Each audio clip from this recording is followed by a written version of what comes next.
All right, so today we're going to dig into something really fascinating, an ancient framework for ethical living. And I promise you, it's not just a boring list of rules.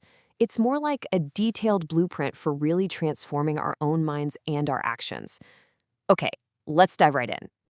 So, this is the big question we need to ask right up front. When you hear the word discipline, what comes to mind? For a lot of us, it's about restrictions, right? A bunch of don'ts. But what if we looked at it from a totally different angle? What if it's actually a powerful, structured system for achieving real self mastery? Well, that's exactly the perspective we're going to explore. To really get to the heart of this, we've got to start at the source. I mean, where do our actions even come from in the first place?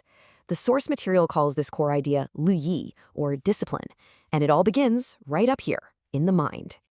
Okay, look at this. This slide just lays it out so clearly. Two completely opposite ways of being. On the left, you've got the mind of non-discipline. You can think of this as the mind just running on autopilot, driven by habits like laziness, distraction, not really thinking things through. We've all been there. But then, on the right, you have the mind of discipline.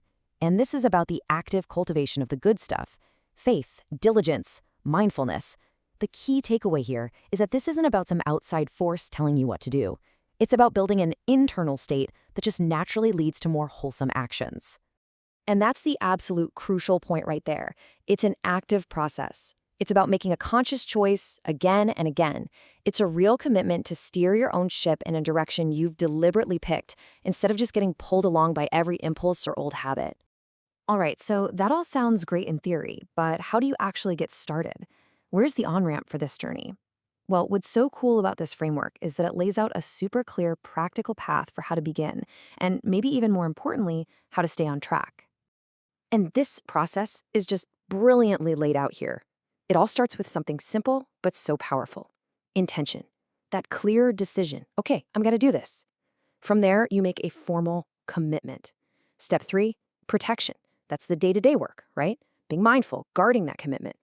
But for me, the absolute game changer is step 4, restoration. I mean, how smart is that? The system knows we're not perfect. It knows we're going to stumble. So it builds a mechanism right into the process for getting back on track without all the shame and guilt. Yeah, and this quote really just captures the whole spirit of that restoration step. It's not about punishment. It's about self-awareness, honesty, and just starting fresh. You see, the goal isn't perfection from day one. It's about consistent, conscious effort. Now, this is where the framework gets really practical and, frankly, very encouraging. This isn't some pass or fail system. It recognizes that growth happens in stages, and it gives you a clear way to actually measure that progress. So let's check out these 3 grades. Just look at how this breakdown works. It's not just about what you don't do. At the inferior grade, you're starting out, right? The effort is maybe a bit partial, and it's mostly self-focused. And that's okay. But as you move to the middling grade, it gets more consistent, more long-term, and notice this, you start to encourage others. And then at the superior grade, wow, it's a lifelong commitment that creates this amazing ripple effect, actively uplifting the people around you. Your own personal practice becomes a positive force in the world. And to give you a sense of the incredible depth we're talking about here, the source text doesn't just stop with these 3 levels.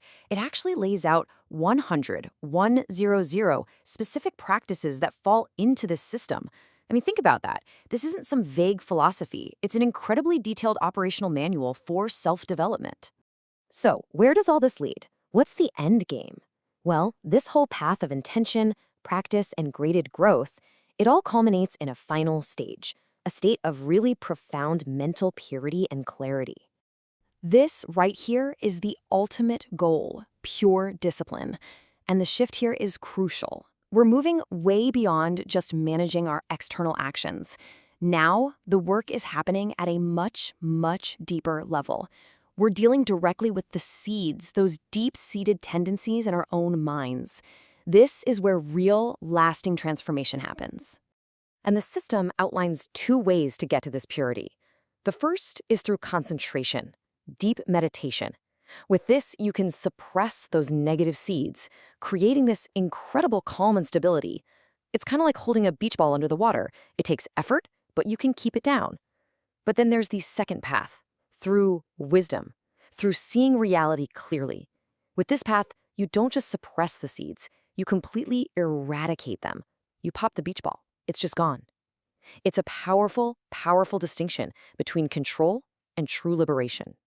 So let's bring this all together. The entire framework basically breaks down into 3 big stages. You start with receiving discipline. That's your intention and commitment. Then comes the daily practice of upholding discipline, which is all about protection and restoration. And finally, the whole path leads to purifying discipline through concentration and wisdom. And those 3 grades we talked about, inferior, middling, and superior, that's your yardstick. That's how you measure your progress through those first 2 crucial stages. It's a complete, fully integrated system for growth. And that brings us to our final thought. This isn't just some ancient text. It's a timeless map of the human mind. It offers a structured, realistic, and truly profound way to think about personal growth. So the real question for us is, what inspiration can we take from this 1,000-year-old blueprint?